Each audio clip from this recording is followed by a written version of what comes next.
Developing tonight, some international college students in our state are being at risk of being deported, and that after government crackdowns revoking their visas and revoking some students from a system known as the Student and Exchange Visitor Information System, or SEVIS.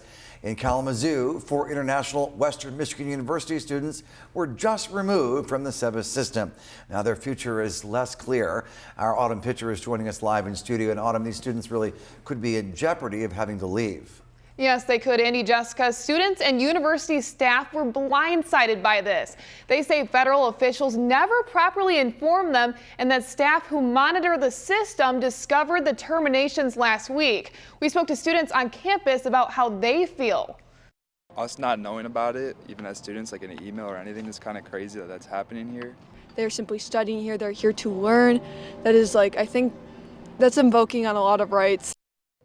WMU isn't alone. Other universities in Michigan who reported SEVIS terminations include U of M, Grand Valley State University, CMU, MSU, and Eastern Michigan University. Now, WMU currently enrolls just over 2,000 international students in the U.S. and abroad, and right now staff members have been helping impacted students explore their options. I spoke with Ruby Robinson, an attorney with the Michigan Immigrant Rights Center, who says if a student loses their SEVIS status, it can lead to deportation. What I've seen based on the conversations I've had with students, none of them who I've spoken to have done anything that makes them deportable from the United States or inadmissible.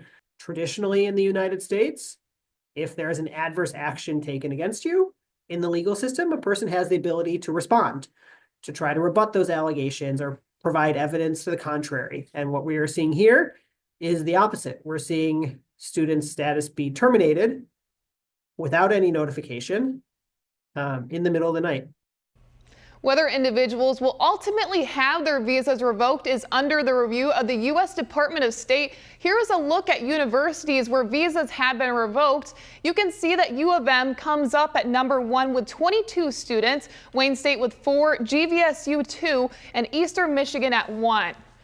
Now, the federal government has not shared details on the specific reasons for these visa removals, and any WMU student with questions can contact the International Student and Scholar Services. Live in studio, Autumn Pitcher, News Channel 3.